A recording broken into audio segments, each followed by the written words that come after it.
తెలంగాణ రాజకీయాలు పూర్తిగా విగ్రహాల వివాదం దిక్కు తిరుగుతున్నాయి. ముఖ్యంగా సచివాలయం ముందు రాజీవ్ గాంధీ విగ్రహం పెడతామని కాంగ్రెస్ ఇప్పటికే పనులు ప్రారంభించింది. అయితే గత 4 సంవత్సరాల తర్వాత తిరిగి అధికారంలోకి వచ్చిన తర్వాత విగ్రహాన్ని తీసేస్తామని కేటీఆర్ వ్యాఖ్యానించారు. దీని మీద బీజేపీ స్టాండ్ ఏంటి అనే విషయాన్ని కామారెడ్డి ఎమ్మెల్యే వెంకటరమణారెడ్డి ఉన్నారు, తెలుసుకుందాం. సార్, సచివాలయం ముందు రాజీవ్ గాంధీ విగ్రహం ఏర్పాటు చేస్తున్నారు కాంగ్రెస్ వాళ్ళు.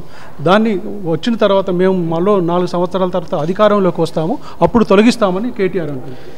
ప్రాణాలు అర్పించి కుటుంబాలను త్యాగం చేసి సమరం చేసి స్వాతంత్రోద్యమంలో పాల్గొని ప్రాణాలు అర్పించినటువంటి వ్యక్తుల విగ్రహాలు రోడ్ల మీద పెడితే కనీసము వారి జన్మదిన సందర్భంగానో వీళ్ళ ఆత్మార్పణం సందర్భంగానో వాటికి కలరేసుడో దండేసుడో కూడా మర్చిపోయి కనీసము తూడవాలనే జ్ఞానం లేని అజ్ఞానులు ఉన్నటువంటి ఈ రాజకీయ నాయకులు ఇవాళ మళ్ళీ రాజకీయ నాయకుల విగ్రహాలు పెట్టేసి నేను ఇది చేస్తాం, ఇది మేము పెట్టిన విగ్రహం అని, మా విగ్రహం కాదు, మా పార్టీకి సంబంధం లేదు, మేము ప్రభుత్వం వస్తే మేము విగ్రహం తీస్తామని అంటున్నారు.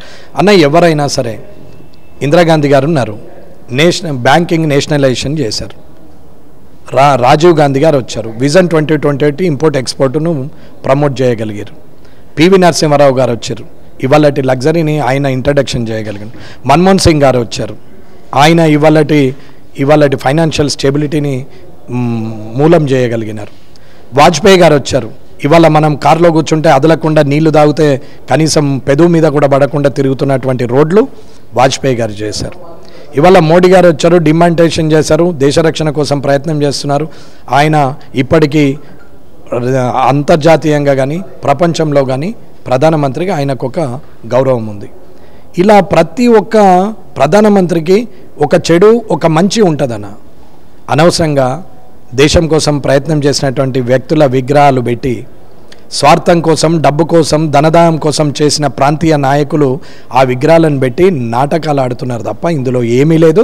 అనవసరమైన అవమానాలకు పాలు చేసుడే తప్ప ఏమీ లేదు. దమ్ము ధైర్యం ఉంటే స్వాతంత్ర సమరయోధులు, ఈ తెలంగాణ కోసం ప్రాణాలు అర్పించినటువంటి వ్యక్తులు, ఈ భారతదేశం స్వాతంత్ర సమరయోధులు ఎవరైతే ఉన్నారో వాళ్ళ విగ్రహాలని తిరిగి పునఃప్రతిష్ఠించి వాటిని మెయింటెనెన్స్ కింద కనీసము రోజువారీ తూడవడానికన్నా మనుషులను పెట్టే పరిస్థితి చూడండి. కానీ మీ ఇండ్లలో వంటోడు ప్రజల మనిషి, ప్రజల తరపున జీతం తీసుకున్నాడు, మాలి వంటోడు, ఓఎస్డి సెక్రటరీ, డ్రైవరు, మీకు ఇల్లు ఉడ్చేవాడు, క్లీన్ అండ్ గ్రీన్ చేసేవాడు, గార్డెన్ కటింగ్ చేసేవాడు, అందరూ కూడా ప్రజల పైసలతోని ప్రజలు వేసిన ఓట్లతోనే అధికారంలోకి వచ్చి సుఖపడుతున్నారు తప్ప ఎన్నడన్నా స్వాతంత్ర సమరయోధులకు ఇలాంటి ఘన నివాళులు అర్పించాలా, ప్రతిరోజు వాళ్ళని దేదీప్యమానంగా చూడాలనే జ్ఞానం లేనోళ్ళు ఇవాళ పార్టీల పరంగా ప్రధానమంత్రులను తీసుకొచ్చి రోడ్ల మీద పెట్టి దివంగతులను ఒకటి తీసేస్తా ఒకటి పెడతా అని అంటే అది ఎంతవరకు కరెక్ట్ అండి?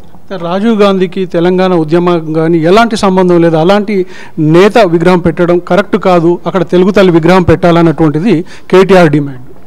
రాజీవ్ గాంధీ గారు ఆడబుట్టిరు, ఇప్పుడు కేటీఆర్ ఆడబుట్టిండు, గానే ఉండాలా మరి? హైదరాబాద్లో ఎందుకుంటున్నాడు? ఆ గ్రామానికో అంతగా మొయిన్కుంటనో చింతకుంటనో ఏదో ఊరుంది కదా వాళ్ళది, ఆన్నే పుట్టాలి, ఆన్నే మంత్రి అయ్యేది ఉండే. తెలంగాణకి ఎందుకు మంత్రి అయ్యిండు? అన్న, అన్ని పిచ్చి మాటలు ప్రజల్ని తప్పుదోవన పట్టించడమే తప్ప ఏమి లేదు. ఆయన ఒక మాజీ ప్రధాని, విగ్రహాలు పెట్టడం తప్పు అని చెప్తున్నాం, కానీ ఆ అవాకులు చవాకులు బేలాల్సిన అవసరం ఏం లేదు.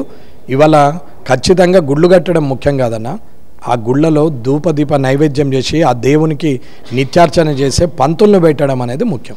ముఖ్యంగా విగ్రహమే కాదు, శంషాబాద్ ఎయిర్పోర్ట్ రాజీవ్ గాంధీ పేరును కూడా తొలగిస్తాము, మళ్ళీ అధికారంలోకి వస్తామని కేటీఆర్ అంటున్నారు. అన్న, ఎన్టీ రామారావు టెర్మినల్ ఉండే తీసేశారు, రాజీవ్ గాంధీ టెర్మినల్. రాజీవ్ గాంధీ తీసేసి రేపు కేసీఆర్ చచ్చిపోయినాక కేసీఆర్ టెర్మినల్ అని పెట్టమనండి. ఎందుకన్నా అనవసరమైన నీ సొమ్ము కాదు, నీ అయ్య సొమ్ము కాదు, ఎవరి ఆస్తి కాదు, ఎవరి రాజకీయ నాయకుని సంత ఆస్తులు అమ్మి పెట్టింది కాదు, వీళ్ళ ఇంట్లోకి వెళ్ళేదో తీసుకొచ్చి అమ్మి పెట్టినట్టు మాట్లాడతారు. ప్రజల సొమ్ము ప్రజల పేర్లు ఉంటాయి, ఏవైనా పెడతారు. దానికి ఒక అమెండ్మెంట్స్ ఉన్నది, క్యాబినెట్ ఉంది, దానికి ఒక జీవో ఉంది. చేసే పని చేసేటప్పుడు చెయ్యి, అనవసరంగా మాట్లాడి డైవర్షన్ తీసుకోవాల్సిన అవసరం లేదు కదా. ముందు ప్రజలు ఇబ్బంది పడుతున్నారు, హైడ్రా మీద మాట్లాడు. ఇంతకుముందు పురపాలక శాఖ మంత్రిగా ఉన్నావు, కనీసం అదన్నా చూడు.